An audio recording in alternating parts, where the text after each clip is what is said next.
पहले कैसे हैं आप सभी? मैं जहाँ कहीं भी जाता हूँ सबसे पहले जो श्रोता है उनकी तारीफ में कुछ पढ़ता हूँ तो ईसाक बोलिएगा, गुल खिलेंगे गुलशन खिलेंगे और खिलेंगे गुलदस्ते, गुल खिलेंगे गुलशन खिलेंगे और खिलेंगे गुलदस्ते। और आप सभी सुनने वाले श्रोताओं को मेरा प्यार भरा नमस्ते। जैसे कि बात हुई थी तो हमने भी कभी इसकी ओर कदम बढ़ाया था, तो पहले की 3 पंक्तियां इसके ऊपर है कि यूं तो हम दुख दर्द के सताए हुए, यूं तो हम दुख दर्द के सताए हुए हैं, हर जगह से भगाए हुए, कहीं हम ठहरे तो उनसे निगाह जा मिली, कहीं हम ठहरे तो उनसे निगाह जा मिली, हम निगाह क्या मिला पाते उससे पहले हमारी बस आ पड़ी। और दूसरा सुनिएगा, आती थी जाती थी हमें देख के मुस्कुराती थी, आती थी जाती थी हमें देख के मुस्कुराती थी, और राजा जी के महल की तरफ चले जाती थी। एक दिन मन में ख्याल आया किधर को जाती, हमने अपने मन को रोक नहीं पाया और उसका पीछा करके दिखाया। हम उसकी आदत को देखकर दंग रह गए, हम उसकी आदत को देखकर दंग रह गए और वहीं खड़े खड़े मग्न रह गए, क्योंकि वो सुकन्या अपने आप में एक शक्तिशाली थी, क्योंकि वो सुकन्या अपने आप में एक शक्तिशाली थी।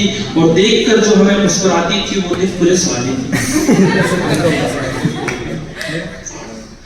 और कभी कभी जब रात का सफर रहता, मेरे 2 दोस्त बैठे हुए उनको हमेशा बताते रहता हूँ, दोनों तरफ से शायरी की बरसात होती है। मेरी बेस्ट फ्रेंड है, वो भी इधर से शायरी मारती है, मैं भी वहां से शायरी मारता हूँ। सुनिएगा, मैंने उसे चाहा था चांद समझकर, मैंने उसे चाहा था चांद समझकर, क्योंकि वो तो सितारों का सहारा था, और हमें तो गलत पढ़ाया गया क्योंकि चांद भी तो सूरज का किनारा था। और कमबख्त इश्क में तो हजारों वादे किए जाते हैं, और कमबख्त इश्क में तो हजारों वादे किए जाते हैं, शायद इसलिए आजकल जुगनों से ज्यादा सितारे नजर आते हैं। और अगली लाइन में मिली जहां पत्ता कट ही गया है कि जब भी देखता हूं आसमान में एक हल्की मुस्कान आती है, जब भी देखता हूं आसमान में एक हल्की मुस्कान आती है, ना जाने कितने दर्द भुलाता हूं फिर भी उसकी याद आती है। और कमबख्त उसको क्या दोष दूं, दोस्त तो उन काफिरों का है, और कमबख्त उनको क्या दोष दूं, दोस्त तो उन काफिरों का है। अरे मैं तो चल ही रहा था सफर में, गड्ढे में ढकेलने का तो पूरा श्रेय उनका है, और गड्ढे से निकल भी जाऊं तो क्या फायदा, और अगर गड्ढे से निकल भी जाऊं तो क्या फायदा, क्योंकि गड्ढे में ढकेलने का पूरा श्रेय फिर भी उनका है। और आखिर में गिर कर समझ में आया, और आखिर में गिर कर समझ में आया कि पूरा श्रेय तो अपना है, कि पूरा श्रेय तो अपना है। और जब पूरी प्रेम कहानी खत्म हो गई, उसके घर के सामने बैठा हूं तो क्या हो रहा है, कानून की सारी धाराएं छान मारी, उसने और अनुच्छेद में भेद कर दिया, कानून की सारी धाराएं छान मारी, उसने और अनुच्छेद में भेद कर दिया। उसके पिता हिंदी साहित्य के लेखक थे, जबरन हमारा संधि विच्छेद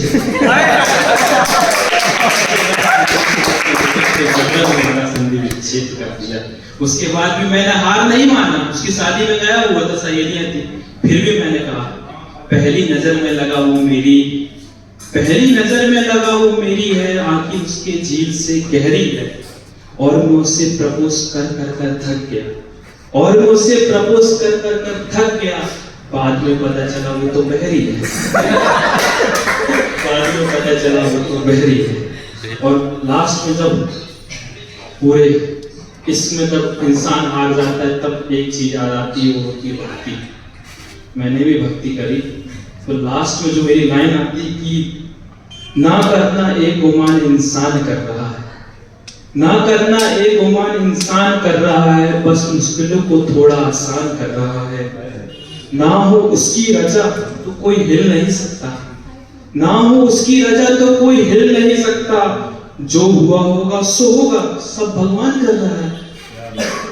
और मेरी एक बेस्ट फ्रेंड है, मैं आपको जानकारी के लिए बता दूं, मेरे साथ पढ़ती है, मेरे 2 दोस्त पढ़े हंसरी तब कैमरा ने बहुत बदनाम है, इनके साथ साथ मैं भी बदनाम हो जाऊंगा। तो लास्ट बस वो लाइन सुना देता हूँ, मेरी दोस्त की लिखी हुई लाइन है, उसने मेरे को भेजी थी जब लड़ाई हुई थी, कि तुम इस तरह से नजरें चुराने लगे हो, ना चाहते हुए भी मेरा दिल दुखाने लगे, तुम इस तरह से नजरें चुराने लगे हो, ना चाहते हुए भी मेरा दिल को खाने लगे हो। चेहरा ऐसे छिपाते हो जैसे कोई गुनाह किए बैठे हो, चेहरा ऐसे छिपाते हो जैसे कोई गुनाह किए बैठे हो। ना जाने किसके दिल में दस्तक लगा बैठे हो, ना जाने किसके दिल में दस्तक लगा बैठे हो। धन्यवाद।